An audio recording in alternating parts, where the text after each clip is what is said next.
கர்த்தருடைய நாமத்திற்கு மகிமை உண்டாவதாக. இந்த நாளில் ஒரு விசேஷித்த நாட்களாய் இருக்கிறது. இந்த நாள் ஒரு பெந்தே கோஸ்தே நாள் என்று சொல்லுகிறார்கள். அது பிறந்த நாள், ஒரு சபையினுடைய ஒரு பிறந்த நாளாக இந்த நாளை என்ன செய்யப்படுகிறது அப்படின்னா கருதப்படுகிறது. அன்றைக்கு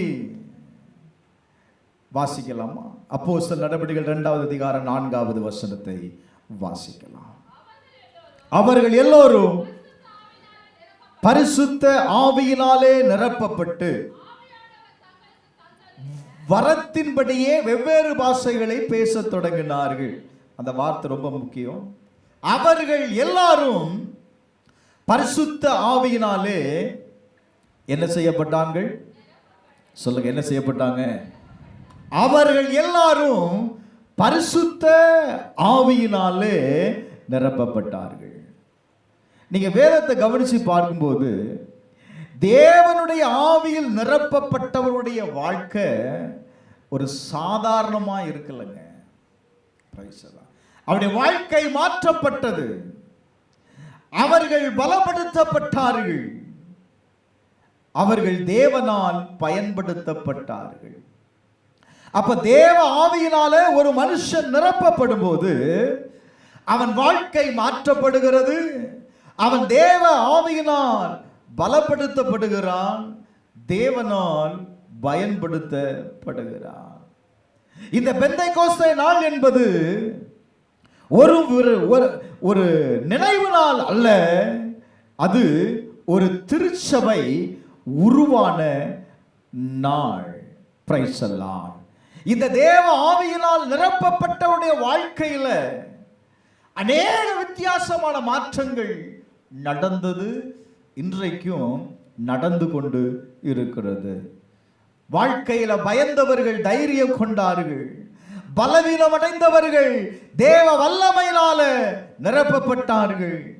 வாழ்க்கையில் முடிவெடுக்க முடியாம குழப்பத்தில் இருந்தவர்கள் தேவ ஆவியினால வழிநடத்தப்பட்டார்கள். பாவ வாழ்க்கையை வாழ்ந்தவர்கள் பரிசுத்தமாய் வாழ ஆரம்பித்தார்கள். சாதாரண வாழ்க்கை வாழ்ந்து கொண்டிருந்த மனிதனுடைய வாழ்க்கையில ஒரு அசாதாரணமான வாழ்க்கையை வாழ்வதற்கு இந்த பரிசுத்த ஆவியானவர் என்ன செய்ய தெரியுமா? உதவி செய்தார். இந்த பெந்தைக்கோஸ்தே நாள் அப்படின்னா ஒரு நிரப்பப்படுதல், அல்லது தேவன் அபிஷேகம் பண்ணுகிறார், அல்லது தேவன் புதுப்பிக்கிறார், அல்லது அவன் வல்லமை தருகிறான். நல்ல கவனிங்க, தேவன் நிரப்புகிறார். நம்ம தான் ஒரு நாள் பரிசுத்த ஆவியினால நம்ம நிரப்பப்பட்டுட்டோம் முடிந்து போகிறது இல்லை. அவர் என்ன செய்கிறார்னா, ஒவ்வொரு முறை நீங்க ஆவியில் நிறையும் போது உங்களை என்ன செய்கிறார்? புதுப்பிக்கிறார். உங்க வாழ்க்கை புதுப்பிக்கப்படுகிறது. தேவன் உங்களுக்கு வல்லமைகளை தருகிறார். எதற்காக அப்படின்னா, உங்க வாழ்க்கையில் நடக்கிற எல்லா போராட்டங்களையும் மேற்கொள்வதற்கு வேண்டிய வல்லமையை தருகிறார். இந்த ஆவியில் நிரப்பப்பட்ட அனுபவம் என்பது ஒரு சாதாரணமான ஒரு நிகழ்வு அல்ல. இதை நீங்க புரிந்து கொள்ளணும். இது தேவனால் கொடுக்கப்பட்ட வாக்கு தத்தமாய் இருக்கிறது. லூக்கா எழுதின சுவிசேஷம் 24வது அதிகாரம் 49வது வசனத்தை நீங்க வாசிக்கும் போது, என் பிதா வாக்கு தத்தம் பண்ணினதை இதோ நான் உங்களுக்கு அனுப்புகிறேன். நல்ல கவனிங்க, இது யாருடைய வாக்கு தத்தம்? பிதாவின் வாக்கு தத்தம். ஆவியின் நிறைவு அப்படிங்கிறது ஒரு சாதாரணமான வார்த்தை அல்ல. இது யாருடைய வாக்கு தத்தம் அப்படின்னா, இது பிதாவினுடைய வாக்கு தத்தம். Praise the Lord. நான் உங்களுக்கு அனுப்புகிறேன், நீங்களோ உன்னதத்திலிருந்து வரும் பலனால் தரிப்பிக்கப்படும் வரை எருசலேமின் நகரத்தில் என்ன செய்யுங்க அப்படின்னா காத்து கொண்டு இருங்க. நல்ல கவனிங்க. அப்போ இந்த வாக்கு தத்தம் யாருடையது அப்படின்னா பிதாவுடையது. பிதாவுடையது. அப்போ பிதாவினிடத்துல இருந்து பேசப்பட்ட இந்த வாக்கு தத்தத்தை இயேசு சொல்றாரு, இது உங்களுக்கு வாக்குத்தத்தமா இருக்குது. நான் போகிறேன், நான் போய் என்ன செய்கிறேன் அப்படின்னா, யோவான் 14:16 வாசிக்கும் போது, நான் பிதாவை வேண்டிக் கொள்ளுவேன். ஏன்னா இது ஆல்ரெடி யாருடைய வாக்குத்தத்தம்? பிதாவினுடைய வாக்குத்தத்தம். நான் பிதாவை வேண்டிக் கொள்ளுவேன், அப்பொழுது என்றென்றைக்கும் உங்களோடு இருக்கும்படி பரிசுத்த ஆவியாகிய தேற்றரவாளனை அவர் உங்களுக்கு தந்தருளுவார். ஒரு ஆமென் சொல்லுங்க, ஒரு ஆமென் சொல்லுங்களேன். அப்ப இந்த பரிசுத்த ஆவியானவர் என்பது ஒரு நபர் அப்படின்னு சொன்னேன். இவர் என்ன செய்கிறார்? இவர் ஒரு சாதாரண மனிதன் அல்ல, இவர் திருத்துவத்தில் ஒருவராயிருக்கிறார். பிதா, குமாரன், பரிசுத்த ஆவியானவர். இப்ப பிதா சொல்றாரு, எப்படி உங்களை மீட்டெடுப்பதற்கு, பாவத்தில் இருந்த உங்களை மீட்டெடுப்பதற்கு, தூரமா இருந்த உங்களை என்கிட்ட சேர்ப்பதற்கு, எப்படி என்னுடைய குமாரனா இருந்த இயேசு கிறிஸ்துவை நான் உங்களுக்காக இந்த பூமியில நான் அனுப்பினேனோ, அனுப்பப்பட்டவர் என்ன செய்தார்? அவர் பலியாக அவரை ஒப்பு கொடுத்து உங்களையும் என்னையும் மீட்டுக் கொண்டார்.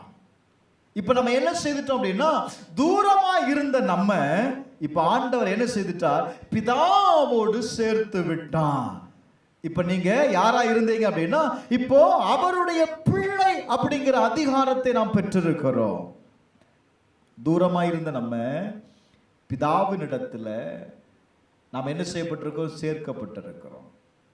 இப்ப பாருங்க, நம்மோடு கூட இருப்பதற்கு, நமக்கு உதவி செய்வதற்கு, எல்லா காரியங்களிலேயும் தேவன் நம்மோடு கூட இருப்பதற்கு அவர் என்ன செய்கிறார் அப்படின்னா, இப்போ ஆவியானவரை அனுப்புகிறார். இயேசு நம்மோடு கூட இருந்தார், இப்ப அவர் நம்மோடு கூட இல்லை. அவர் மரித்தார், அவர் என்ன செய்யப்பட்டார்? உயிர்த்தெழுந்து பிதாவினுடைய வலது வருஷத்தில் உட்கார்ந்து கொண்டிருக்கிறார். இப்போ அந்த இடத்துல ஒரு வெற்றிடம் இருந்துச்சு இல்ல? இயேசு இருந்த இடத்துல ஒரு வெற்றிடம் யாரும் இல்லை. இப்ப அந்த இடத்துல இப்ப யார் வருகிறார் அப்படின்னா, ஆவியானவர் வருகிறார். இயேசு கிறிஸ்து நமக்கு வெளியே இருந்தார், அதாவது நம்மோடு கூட இருந்தார். ஆனா இந்த பரிசுத்த ஆவியானவர் நமக்குள்ளே வாசம் பண்ணுகிறார். ஆமென் சொல்லுங்களேன், அல்லேலூயா. அவர் நமக்குள்ளே வாசம் பண்ணி நம்மோடு கூட இருப்பதனால அவரை என்ன செய்ய முடியும்? அறிந்து கொள்ள முடியும்னு வேதம் சொல்லுது. இயேசு கிறிஸ்துவை நம்ம நேரடியா என்ன செய்யலாம்? அன்றைக்கு ஜனங்கள் பார்த்தார்கள், அவர் செய்த அற்புதத்தை பெற்றார்கள். ஆனா இன்றைக்கு நமக்குள்ள வாசம் பண்ணி அற்புதத்தை செய்கிறது யார் அப்படின்னா, பரிசுத்த ஆவியானவர். இப்ப நல்ல கவனிங்க, இயேசு போவதற்கு முன்னாடி சொல்றாரு, எப்பா நான் என்ன செய்வேன் அப்படின்னா, நான் போகிறேன், அதனால உங்களோடு கூட இருக்கும்படி நான் யாரை அனுப்புகிறேன் அப்படின்னா, தேற்றரவாளனை அனுப்புகிறேன். அவர் உங்களை என்ன நான் உங்களை திக்கற்றவர்களாய் விடேன் என்று இயேசு என்ன செய்கிறார் அப்படின்னா சொல்றத நீங்க பார்க்க முடியும். இப்போ ஆண்டவர் அவர்களோடு இருந்த நாட்களில் இப்ப சொல்ற வார்த்தை என்ன தெரியுமா? அப்போஸ்தலர் நடபடிகளில் நீங்க என்ன செய்யுங்க? நீங்க காத்திருங்க, எருசலேமை விட்டு நீங்க போகாம. அப்போஸ்தலர் 1:5 எருசலேமை விட்டு போகாம என்னிடத்தில் கேள்விப்பட்ட ஏன்னா இயேசு ஏற்கனவே சொல்லியிருக்கிறார். என்ன சொல்லியிருக்கிறார் அப்படின்னா, நான் பிதாவின் இடத்திலிருந்து யாரை அனுப்புவேன்ப்பா? பரிசுத்த ஆவியாய் இருக்கிற தேற்றவாளனை அனுப்புவேன். அவர் உங்களோடு கூட இருப்பார். உங்களுக்கு எல்லா விதத்திலேயும் நான் எப்படி உதவியா இருந்தேனோ அதே போல இந்த ஆவியானவரும் உங்களுக்கு எவ்வளவா இருப்பார் அப்படின்னா, உதவி செய்யக்கூடியவராய் இருப்பார். அதனால அந்த பிதாவின் வாக்குத்தத்தம் நிறைவேற நீங்க என்ன செய்யுங்க அப்படின்னா, காத்திருங்க. ஆமென் சொல்லுங்களேன், அல்லேலூயா, அல்லேலூயா. அப்படி இயேசு சொன்ன வார்த்தையின்படியே அவர்கள் என்ன செய்தார்கள் அப்படின்னா காத்திருந்தார்கள். அவர் சொல்றாரு, இந்த பரிசுத்த ஆவி உங்களிடத்துல வரும்போது நீங்க என்ன செய்வீங்க அப்படின்னா பலன் அடைவீர்கள். ஒரு ஆமென் சொல்லுங்களேன். அல்லேலூயா. ஒரு விசேஷித்த பலனை, அந்த பலன் எங்க இருந்து வருது அப்படின்னா உன்னதத்திலிருந்து. சொல்லுங்க, எங்க இருந்து வருது? உன்னதத்திலிருந்து வருகிற பலன். அந்த பலன் அடையும் பொழுது நீங்க எனக்கு யாராய் மாறிவிடுவீர்கள்? சாட்சியாய் மாறிவிடுவீர்கள். நீங்கள் எனக்கு யாராய் மாறிவிடுவீர்கள்? சாட்சியாய் மாறிவிடுங்கள். எப்படி சாட்சியாய் மாறுவீங்க அப்படின்னா, இப்போ உங்களுக்குள்ள யார் இருக்கிறா அப்படின்னா பரிசுத்த ஆவியானவர் இருக்கிறார். அப்படின்னா இந்த பரிசுத்த ஆவியானவர் உங்களுக்குள்ள வரும்போது நீங்களும் என்ன செய்வீங்க அப்படின்னா நான் செய்த கிரியைகளை, நான் செய்த அற்புதத்தை நீங்களும் என்ன செய்வீங்க? செய்வீங்க. ஏன்னா உங்களுக்குள்ள இருக்கிற யார் அப்படின்னா இந்த பரிசுத்த ஆவியானவர். நசரனாய் இருக்கிற இயேசு கிறிஸ்துவை இந்த பரிசுத்த ஆவியானவர் எப்படி நிரப்பினாரோ அதே போல நீங்கள் நிரப்பப்படும் பொழுது நீங்கள் யாராய் மாறுகிறீர்கள் அப்படின்னா இயேசு கிறிஸ்துவுக்கு ஒரு சாட்சியாய் மாறுகிறீர்கள். அல்லேலூயா. இப்போ பாருங்க, அந்த நாள் வந்தபோது, அதாவது பெந்தைக்கோஸ்தே அப்படின்னா 50வது நாள் அப்படின்னு அர்த்தம். இந்த 50வது நாள் வந்தபோது அவர்கள் எல்லாரும் ஒருமனப்பட்டு ஒரு இடத்துல கூடினார்கள். பிரைஸ் எல்லாம் எப்படிப்பா? அவர்கள் எல்லாரும் சொல்லுங்க, ஒருமனப்பட்டு கூடினார்கள். இப்போ ஒரு மனம் வந்துருச்சு. அடுத்து என்ன செய்ய ஆரம்பிக்கிறாங்க அப்படின்னா ஜெபிக்க ஆரம்பிக்கிறாங்க. அப்பொழுது வானத்திலிருந்து சடுதியாய் ஒரு முழக்கம் உண்டாகி அவர்கள் உட்கார்ந்த இடம் முழுவதும் நிரம்பிற்று. ராமேன் சொல்லுங்களேன். அல்லேலூயா. ஒரு பலத்த காற்று அங்கே வீசப்படுகிறது. அங்கே இருந்த ஒவ்வொருவருக்குள்ளேயும் அக்கினிமயமான நாவுகள் என்ன செய்யப்படினா அங்கே இறங்குது. பாருங்க, அடுத்த வசனம் சொல்லுது, ஒவ்வொருவர் மேலும் இந்த பரிசுத்த ஆவியானவர் வந்து இறங்கினார். அல்லேலூயா. பரிசுத்த ஆவியினாலே நிரப்பப்பட்டு அவர்கள் வெவ்வேறு பாஷைகளை என்ன செய்ய ஆரம்பித்தார்கள் அப்படின்னா பேச ஆரம்பித்தார்கள். நல்ல கவனிங்க. அப்ப இந்த பெந்தைக்கோஸ்தே நாள் என்பது நிரப்பப்படுதல் அல்லது அபிஷேகம் செய்யப்படுதல் அல்லது ஆவியானவர் நம்மை புதுப்பிக்கிறார், நமக்கு தேவையான வல்லமையை தருகிறார். பிரைஸ் அல்லாஹ். அப்போ இந்த சபையினுடைய நாள் அப்படின்னு நான் சொன்னேன். நல்ல கவனிங்க. இப்போ நிரப்பப்பட்டவர்கள் என்ன செய்தார்கள் அப்படின்னா இவர்கள் தேவ ஆவியினால நிரப்பப்பட்டு இவர்கள் பேசிக்கொண்டு இருந்த பொழுது அங்க என்ன நடக்குது அப்படின்னா ஒவ்வொருத்தரும் ஒவ்வொரு விதமாய் பேச ஆரம்பிக்கிறார்கள். சிலர் சொல்றாங்க, இப்படி பேசிட்டு இருக்கிறாங்களே, இது என்னவா முடிய போகுதுன்னு தெரியலையே.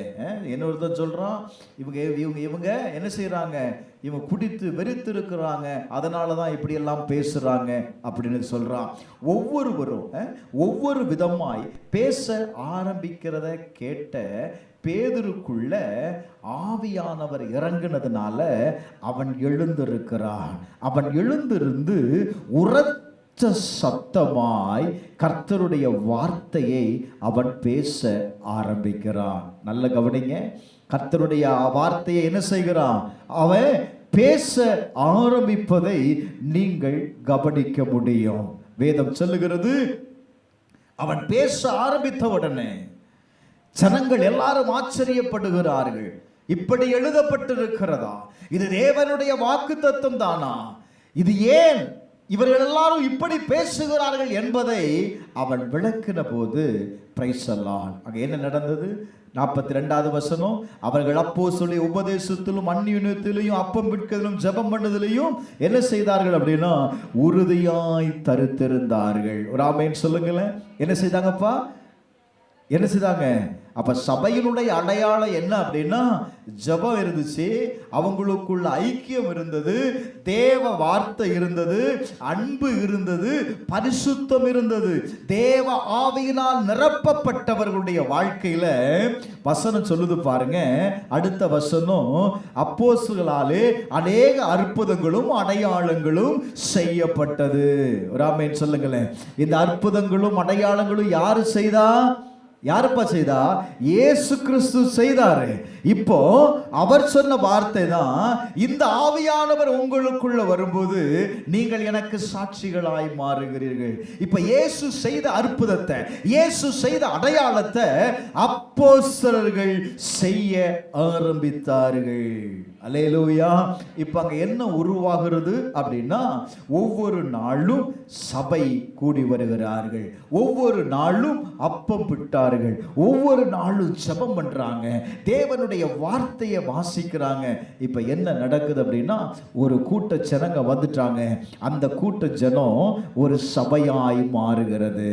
அல்லேலூயா. பிரிந்து போன ஒவ்வொருவரும் என்ன செய்தாங்க தெரியுமா?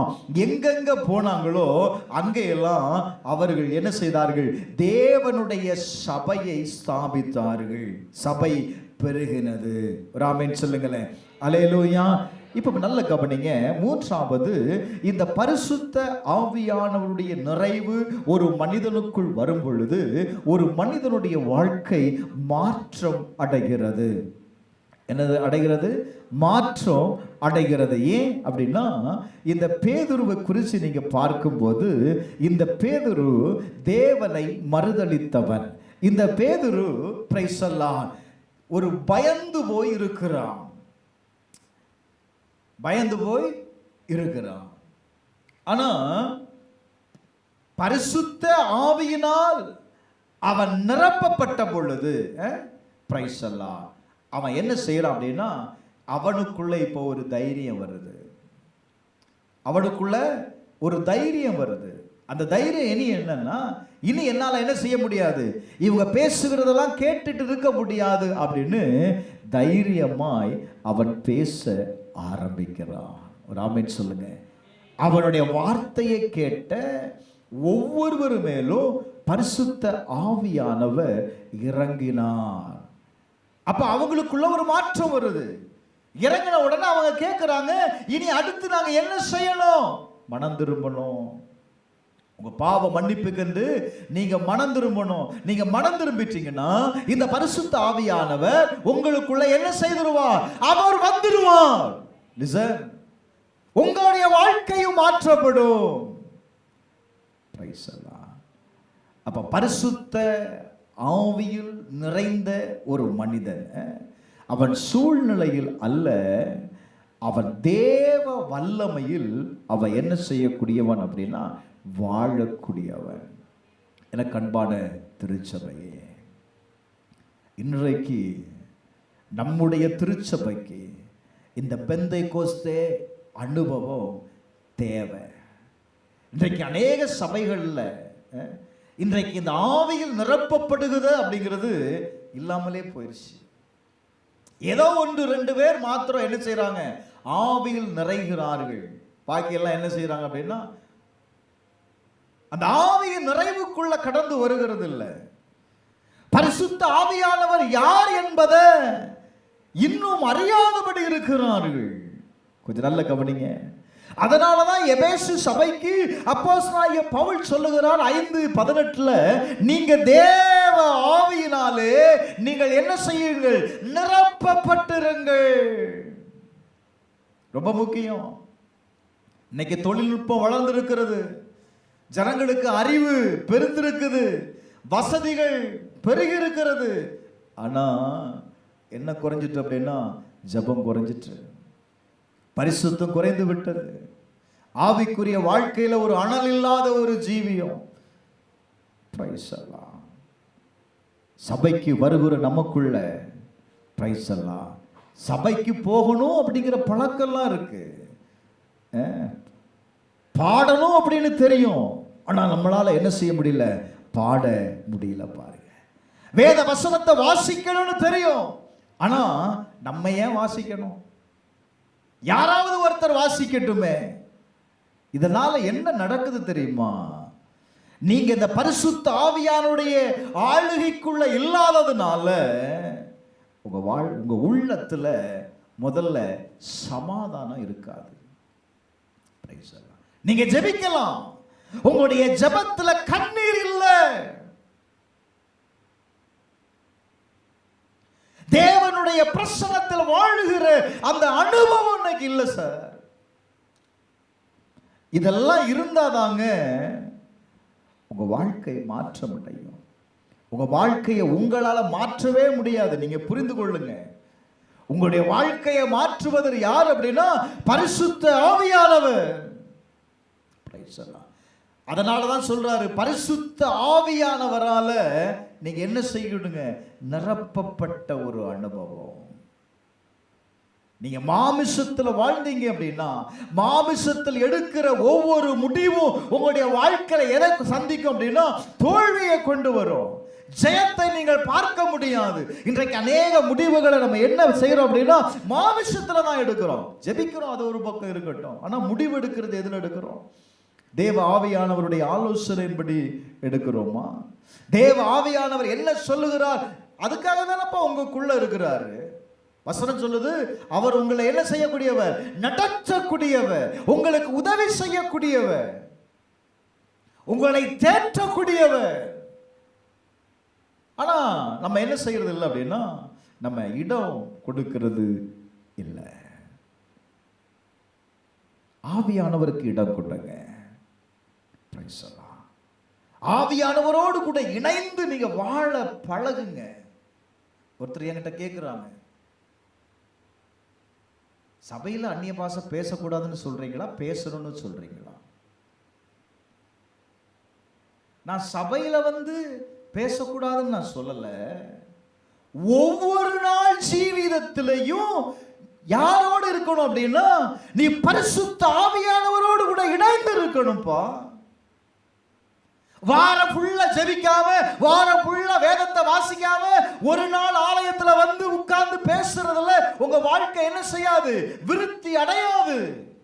ஆவியின் நிறைவு என்பது உங்களுடைய வாழ்க்கை விருத்தி அடைவதற்கு, உங்க வாழ்க்கையின் தேவைகள் சந்திக்கப்படுவதற்கு, உங்களுடைய சூழ்நிலைகள் மாறுவதற்காகத்தான் நீங்க என்ன செய்யப்படுறீங்க? ஆவியில் நிறைகிறீங்க. இதை நீங்க புரிந்து கொள்ளணும். ஏன் நம்ம வாழ்க்கையில இன்னும் சூழ்நிலைகள் மாறாம இருக்குது? ஏன் போராட்டங்கள் மாறாம இருக்கிறதுனா நான் மட்டும்தான் செயல்படுறேன். யாருக்கு இடம் கொடுக்கல? ஆவியானவர் செயல்படுவதற்கு இடம் கொடுக்கல.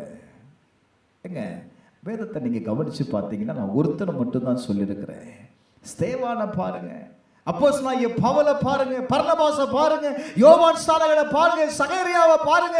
இவர்களெல்லாம் தேவ ஆவியினால் நிரப்பப்பட்ட போது வாழ்க்கையில உடனே மாற்றம் வந்துச்சு.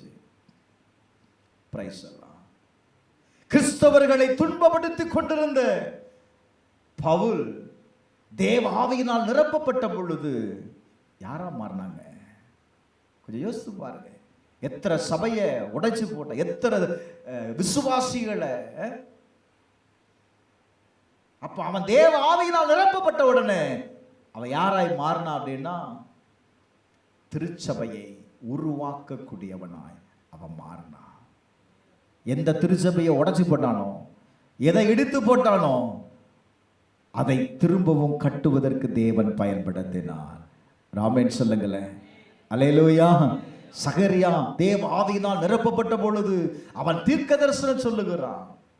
ஏன் இயேசு கிறிஸ்துவே பாருங்களேன், அவர் எப்பொழுது பரிசுத்த ஆவியினால் நிரப்பப்பட்டாரோ, அப்போஸ்தலர் 10:38 சொல்லுகிறது, நசரேயனாய் இருக்கிற இயேசு கிறிஸ்துவை பரிசுத்த ஆவியினாலும் வல்லமையினாலும் என்ன செய்தாரா? தேவன் நிரப்புனாரப்பா. பிரைஸ் எல்லாம் வதம் சொல்லுது, வாசிங்க. நசரேயனாய் இருக்கிற இயேசு கிறிஸ்துவை தேவன் பரிசுத்த ஆவியினாலும் வல்லமையினாலும் அபிஷேகம் பண்ணினா, அவரோடு கூட, யாரோடு கூட?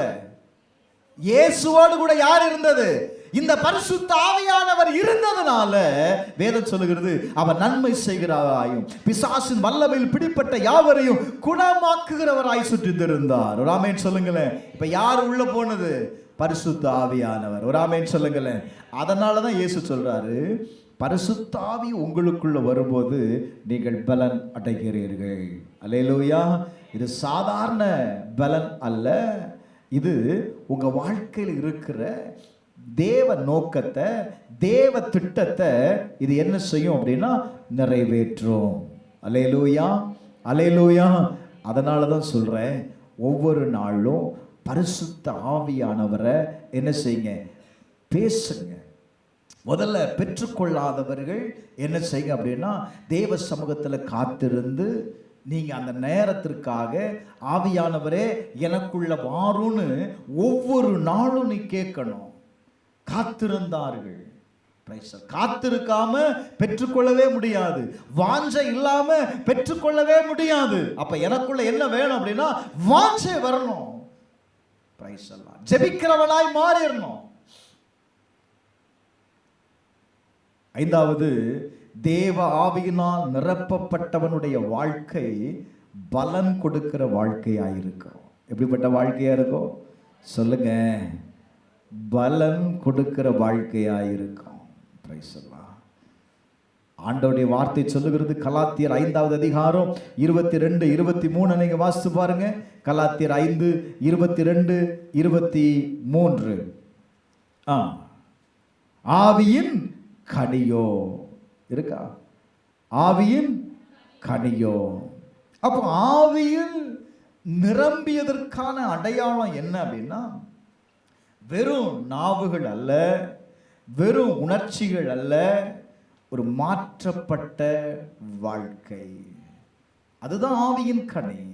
நீங்க ஆவியினுடைய நிறைவில் இருக்கிறீங்க, ஆவியானவர் உங்களை நிரப்பியிருக்கிறார் அப்படின்னா அதுக்கு என்ன அடையாளம்? நீங்க கனி கொடுக்கிறவர்களாய் மாறணும். வேதம் சொல்லுது பாருங்க, ஆவியின் கனி அன்பு, சந்தோஷம், சமாதானம், நீடிய பொறுமை, தயவு, நற்குணம், விசுவாசம், சாந்தம், இச்சையடக்கம் என்று எழுதப்பட்டிருக்கிறது. அப்ப இதெல்லாம் என்னது அப்படின்னா ஆவியின் கனிகள். நாம் ஆவியினாலே பிழைத்திருந்தால் ஆவிக்கேற்றபடி நடக்கவும் கடவுள்னு எழுதப்பட்டிருக்கு. நீங்க இந்த ஆவியானவரால நீங்கள் நடத்தப்படும் போது நீங்கள் ஆவிக்குரிய கனிகளை நீங்கள் கொடுக்கிறீர்கள். அதுதான் அது நிரப்பப்பட்டதற்கான அடையாளம். நான் இப்படி சொல்லட்டா, இப்போ அவர்கள் எல்லாம் என்ன செய்தாங்க? கூடியிருந்தாங்க. பலத்த காற்று வீசப்பட்டது. ஒவ்வொரு மேலும் அந்த காற்று பட்ட உடனே அவர் எல்லாரும் என்ன செய்தாங்க? ஆவியில் நிரப்பப்பட்டார்கள். இல்ல, நிரப்பப்பட்டார்கள். சரி, இப்போ அந்த இடத்துல எல்லாரும் பேச ஆரம்பித்த உடனே சத்தம் என்ன செய்ச்சு? முதல்ல ஒருத்தர் பேசினாங்க, அடுத்த ரெண்டாவது உள்ள பேசினாங்க. அப்ப அங்க கூடியிருந்த எல்லாரும் பேசும்போது ஒரு பெரிய சத்தம். இந்த பெரிய சத்தத்தை கேட்ட உடனே அங்க கூடியிருந்த எல்லா ஜனங்களும் கேட்டாங்க.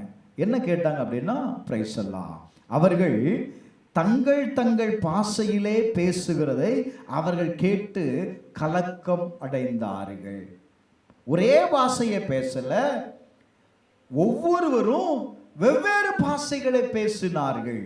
ஏன்னா அங்க எல்லா தேசத்திலிருந்தும் கூடி வந்தாங்க. எல்லா தேசத்திலிருந்தும் என்ன செய்தாங்க? கூடி வந்திருந்தாங்க. கூடி வந்த உடனே அவங்க சொல்றாங்க, அவங்க எங்க பாஷையை பேசுறாங்க? எங்க பாஷையை பேசுறாங்க? அவங்க எங்க பாஷையை பேசுறாங்க அப்படின்னு ஒவ்வொருவரும் என்ன செய்கிறார்கள்?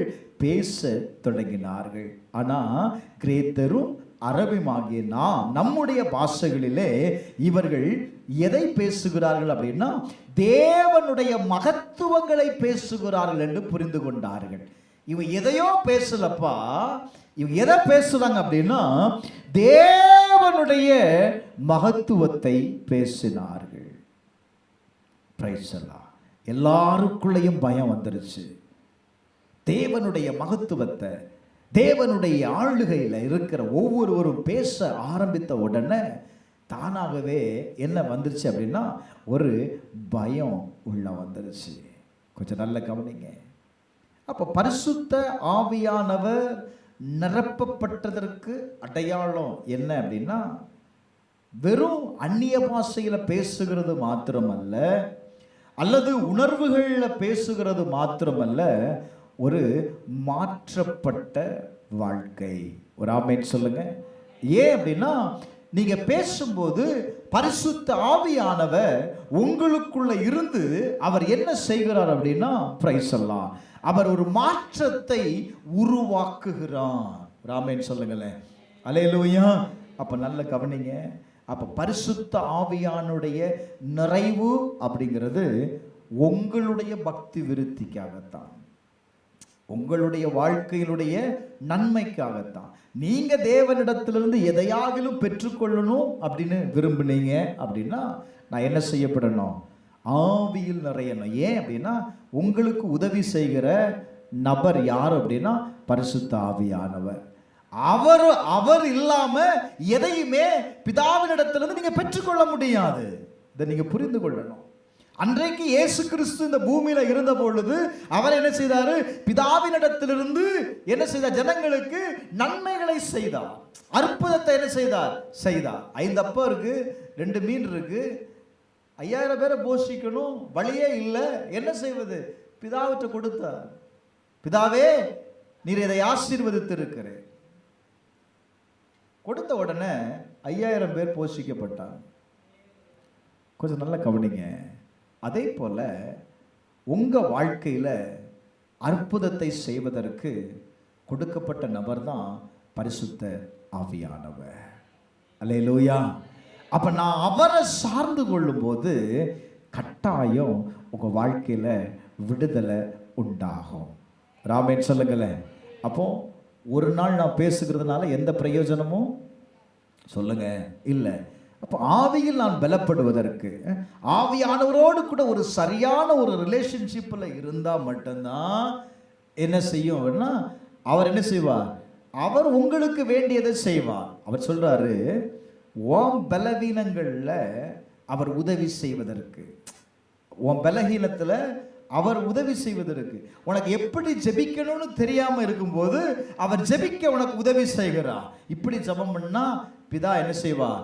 உனக்கு உதவி செய்வார்ப்பா, பிதாவின் இடத்துல நீ பெற்றுக்கொள்ளலாம் அப்படின்னு உனக்கு சொல்லி கொடுக்கிறார். உன்னால முடியல அப்படின்னு சொல்லும்போது அவர் என்ன செய்கிறார்? உனக்காக வேண்டுதல் செய்கிறார். இன்னைக்கு அநேக நேரத்தில் நம்ம இந்த ஆவியானவரை அநேக விதத்தில் நம்ம துக்கப்படுத்தி விடுகிறோம். பிரைஸ் எல்லாம். 6வது, பரிசுத்த ஆவியானவரை நம்ம என்ன செய்யக்கூடாது அப்படின்னா, துக்கப்படுத்தக்கூடாது.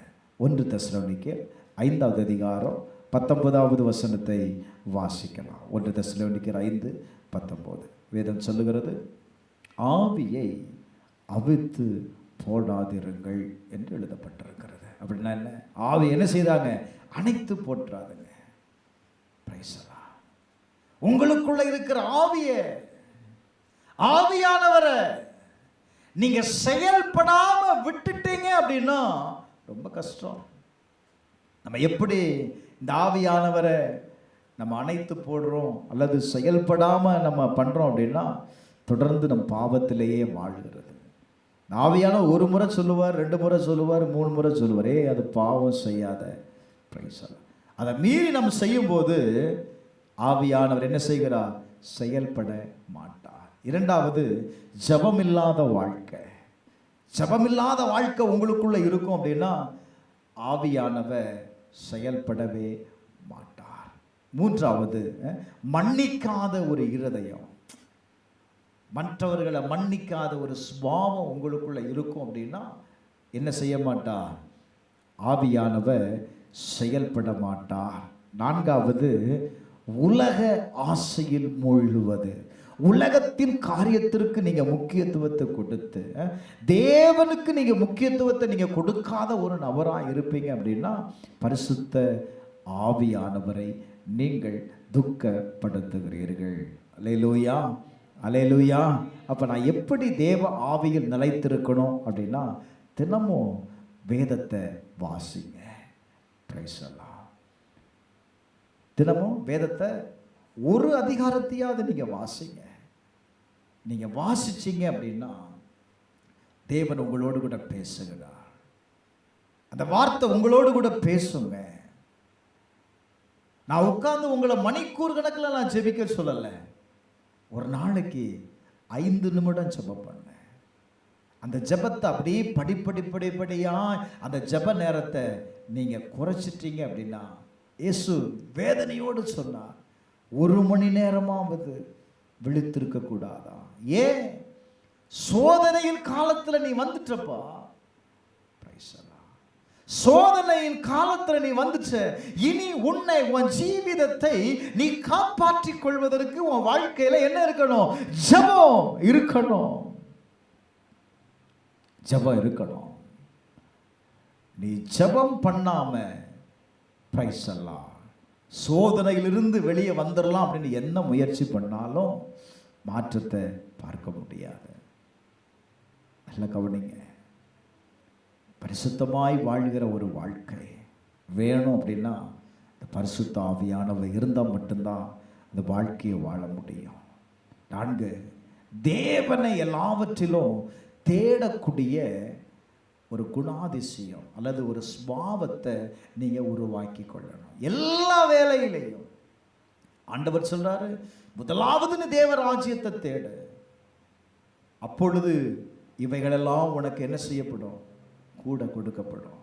தேவ ராஜ்யத்தை தேடு, முதல்ல தேடு. எல்லாத்தையும் செய்து முடிச்சிட்டு வந்து செய்யாத. அது கர்த்தரை நீங்க அவமதிக்கிறீங்க, பரிசுத்த ஆவியானவரை நீங்க துக்கப்படுத்துகிறீங்கன்னு அர்த்தம். பிரைஸ் எல்லாம். அப்ப முதலாவது நான் என்ன செய்யணும்? கர்த்தரை தேடக்கூடியவர்களா இருக்க வேண்டும். கொஞ்சம் நல்ல கவனிங்க. பரிசுத்த ஆவியானவர் நம்ம வாழ்க்கையில் இன்னைக்கு அநேக நேரத்தில் அநேக பகுதியில் அவர் துக்கம் கொண்டவராக தான் இருக்கிறார். துக்கம் ஏன் தெரியுமா? நம்ம தூரமா இருக்கிறோம். ஆவியானவரை விட்டு நம்ம தூரமா இருக்கிறோம். அவர் நம்மோடு கூட இருக்கும்படி, நம்மோடு வாசம் பண்ணும்படி. இது ஒரு பெரிய வாக்கு தத்தங்க. அவன் சொல்றான் அந்த அதிகாரத்தில், வாசிங்க அப்போஸ்தலர் நடபடிகள் 2வது அதிகாரத்தில் அப்போஸ்தலனாகிய பேதுரு சொல்லுகிற வார்த்தையை கவனிங்க. நீங்க நினைக்கிறபடி இவர்கள் வெறி கொண்டவர்கள் அல்ல. பொழுது விடிந்து 3ஆம் மணி வேளையாய் இருக்கிறது. தீர்க்கதரிசி ஆகிய யோவேலினால் உரைக்கப்பட்டபடியே இது நடந்தது. யோவேல் 2ஆம் அதிகாரத்தில் எழுதப்பட்டபடியே இது எழுதப்பட்ட தீர்க்க தரிசனம். அவன் சொல்றான், கடைசி நாட்களில் நான் மாம்சமான யாவர் மேலும் ஆவியை ஊற்றுவேன். அப்பொழுது உங்கள் குமாரரும் உங்கள் குமாரத்திகளும் தீர்க்க தரிசனம் சொல்லுவார்கள். உங்கள் வாலிப தரிசனங்களை அடைவார்கள். உங்கள் மூப்பர் சொப்பனங்களை காண்பார்கள். என்னுடைய ஊழியக்காரர் மேலும் அந்நாட்களிலே ஆவியை ஊற்றுவேன். அப்பொழுது அவர்கள் என்ன செய்வார்கள்? தீர்க்க தரிசனம் சொல்லுவார்கள். நல்ல கவனி. கடைசி நாட்கள்ல நான் என்ன செய்வேன்? மாம்சமான யாவர் மேலுமே நான் ஆவியை ஊற்றுவேன். இது தேவனால் உரைக்கப்பட்ட, பிதாவினால் சொல்லப்பட்ட ஒரு தீர்க்க தரிசனம். இப்போ நான் இப்படி சொல்லட்டுமா? இந்த கடைசி நாட்கள்ல உங்க வாழ்க்கையில கடந்து வருகிறதான பிரைஸெல்லாம் காரியங்கள்லேருந்து ஜெயத்தை பெற்றுக்கொள்ளணும் அப்படின்னா நீங்கள் என்ன செய்யணும்? பிரைஸெல்லாம் பரிசுத்த ஆவியினால நீங்கள் நிரப்பப்படணும். பிரைஸெல்லாம். ஏன்னா இந்த நாளில் எப்படி இயேசுனுடைய கடைசி நேரத்தில் சோதனை கடந்து வந்ததோ, அதே போல இந்த உலகம் முழுவதும் இன்றைக்கு சோதனையினால் நிறைந்திருக்கிறது. இன்றைக்கு வாழ்கிற ஜனங்கள் ஒரு மன அழுத்தத்தோடு வாழ்கிறார்கள், ஒரு குழப்பத்தோடு வாழ்கிறார்கள், ஒரு பயத்தோடு வாழ்கிறார்கள். இதையெல்லாம் மாற்றுவதற்கு நீ படித்த டெக்னாலஜி யூஸ் ஆகாது, உன் படிப்பு யூஸ் ஆகாது, உன் கையில் இருக்கிற பணம் என்ன செய்யாது அப்படின்னா யூஸ் ஆகாது. அப்போ எது பயன்படும் அப்படின்னா தேவ ஆவியானவர். நீ தேவ ஆவியானுடைய பிரசன்னத்தில் நீ இருந்து பாரு. கொஞ்ச நேரத்தை செலவிட்டு பாருங்க. இந்த ஆவியானுடைய பிரசன்ஸில் நீங்கள் இருக்கும் பொழுது உங்களுக்குள்ள என்ன வந்துடும் அப்படின்னா ஒரு நிறைவு வந்துடும். நிறைவான ஆவியானவர் உனக்குள்ளே வந்துட்டார் அப்படின்னா உங்கள் வாழ்க்கையில் குறையே இருக்காதுப்பா, குறையே இருக்காது. நான் இப்படி சொல்லி முடிக்கிறேன். உங்கள் வாழ்க்கையில் பரிசுத்த ஆவியானவருக்கு ஒரு இடத்தை கொடுங்க. பரிசுத்த ஆவியானவர் இல்லாத வாழ்க்கையை வாழ முயற்சி பண்ணாதீங்க. உங்களால் சக்ஸஸ் பண்ணவே முடியாது. பரிசுத்த ஆவியானவரோடு கூட இணைந்த வாழ்க்கை தான் உங்கள் வாழ்க்கையில் வெற்றியை காண முடியும். அருமையான பாஸ்டர் தேவ மனிதன் பாலியங்கிச்சோ அவர்களை பார்க்கும்போது அவருடைய வாழ்க்கை, அவருடைய ஊழியம் முழுவதுமே யாரை சார்ந்திருந்தது அப்படின்னா பரிசுத்த ஆவியானவரை சார்ந்திருந்தது. இன்றைக்கு உலகத்தில் ஒரு பெரிய திருச்சபையை அவரால் கட்டி எழுப்புவதற்கு யார் காரணமாக இருந்தா அப்படின்னா பரிசுத்த ஆவியானவர். நான் இப்படி சொல்லட்டுமா, பரிசுத்த ஆவியானவரை நீங்கள் நிராகரித்தா, பரிசுத்த ஆவியானவரை நீங்கள் தூரமாக வைத்தீங்க அப்படின்னா தேவனிடத்திலிருந்து எதையுமே பெற்றுக்கொள்ள முடியாது. இன்னைக்கு திருச்சபையில் பரிசுத்த ஆவியானவருக்கு முக்கியத்துவத்தை கொடுங்க. இன்றைக்கும் இந்த பரிசுத்த ஆவியானவர் செயல்படுகிறாருங்க. இன்றைக்கும் இந்த பரிசுத்த ஆவியானவர் இறங்குகிறார். இன்றைக்கும் அநேகருடைய வாழ்க்கையை இந்த பரிசுத்த ஆவியானவர் என்ன செய்கிறார்னா மாற்றுகிறார்.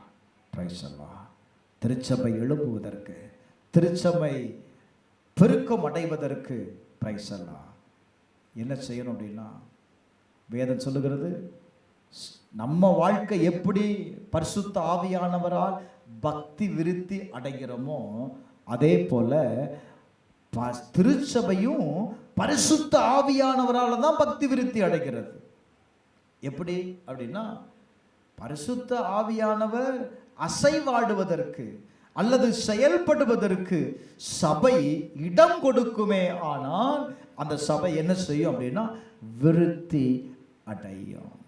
சபை என்ன செய்யும்? விருத்தி அடையும். சபை மாத்திரமல்ல, உங்கள் வாழ்க்கையும் விருத்தி அடையும். ராமேன் சொல்லுங்களேன். அல்லேலூயா, அல்லேலூயா. அன்றைக்கு பரிசுத்த ஆவியானவரால் நிரப்பப்பட்ட ஒவ்வொருவரும் தேவனுக்கு சாட்சிகளாய் இருக்கிறார்கள். இந்த உலகத்தில் நீங்களும் நானும் எத்தனையோ கோடிக்கணக்கான ஜனங்கள் இருக்க, உங்களையும் என்னையும் இயேசு தெரிந்து கொண்டது எதற்காக தெரியுமா? சாட்சியாய் இருப்பதற்காக. இயேசு என்ன சொன்னார்? உலகமெங்கிலும் கடந்து போங்க, இந்த சுவிசேஷத்தை சொல்லுங்க சொன்னாரப்பா. அப்ப நம்ம தான் இயேசுவுக்கு யார் அப்படின்னா சாட்சி.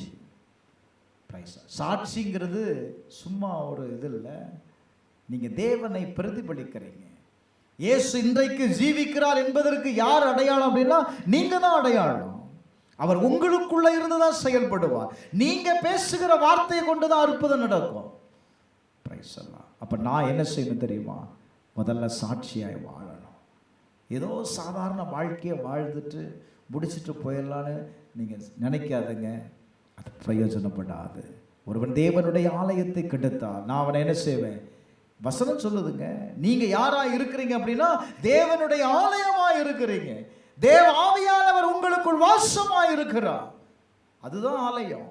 ஆலயத்தில் யார் இருக்கா அப்படின்னா ஆவியானவர் இருக்கிறார்.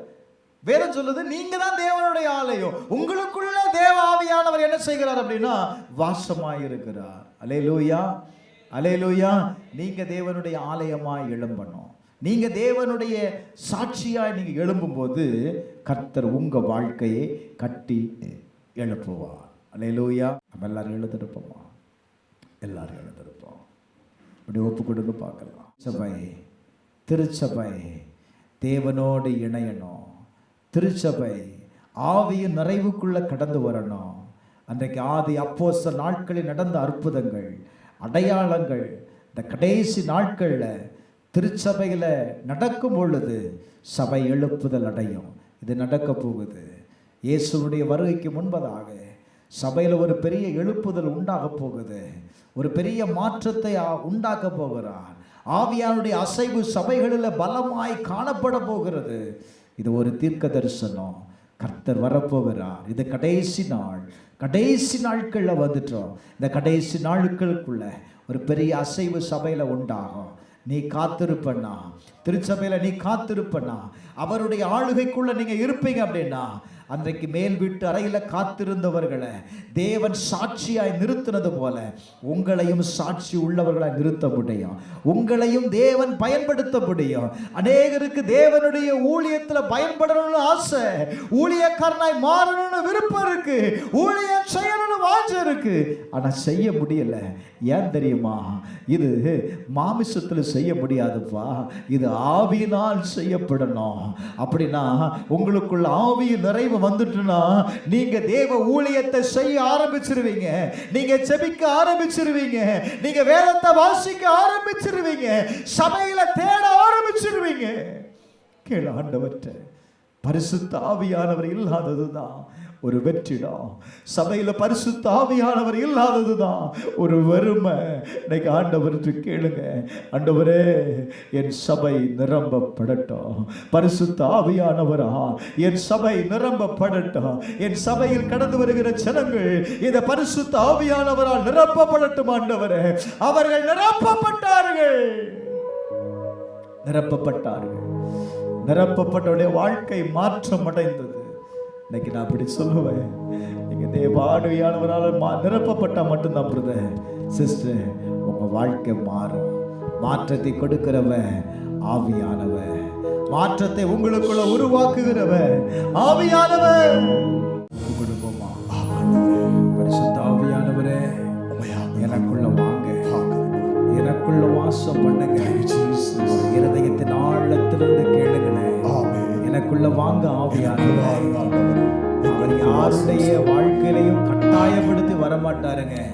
நீங்க கூப்பிட்டா மட்டும்தான் இடம் கொடு. ஆவியானவரே எனக்குள்ள வாங்கன்னு சொல்லி, எனக்குள்ள வாங்கன்னு சொல்லி அவர் உங்களுக்குள்ள வந்துட்டாருன்னா மாற்றம் வந்துடும், அற்புதம் நடக்கும், அதிசயங்களை நீங்க காண்பீங்க. இதுவரையில் இல்லாத ஒரு அசாதாரணமான வாழ்க்கையை உங்களால வாழ முடியும். செபிப்போமா. எங்கள் அன்பின் பரலோக பிதாவே, இந்த வேளைக்காக நன்றி செலுத்துகிறப்பா. பரிசுத்த ஆவியானுடைய ஆளுகைக்குள்ள எங்கள் திருச்சபையை ஒப்பு கொடுக்கிறேன். எங்கள் திருச்சபையில் இருக்கிற ஒவ்வொரு விசுவாச குடும்பத்தையும் ஒப்பு கொடுக்கிறேன். எங்களுடைய வாழ்க்கை இதுவரையிலும் வனாந்தரமாய் இருந்தது போதும் ஆண்டவரே.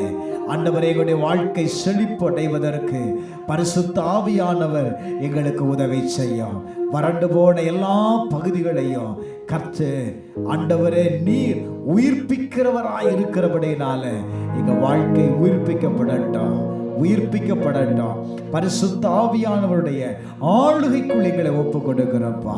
எங்கள் திருச்சபை வளரட்டும், பெருகட்டும்.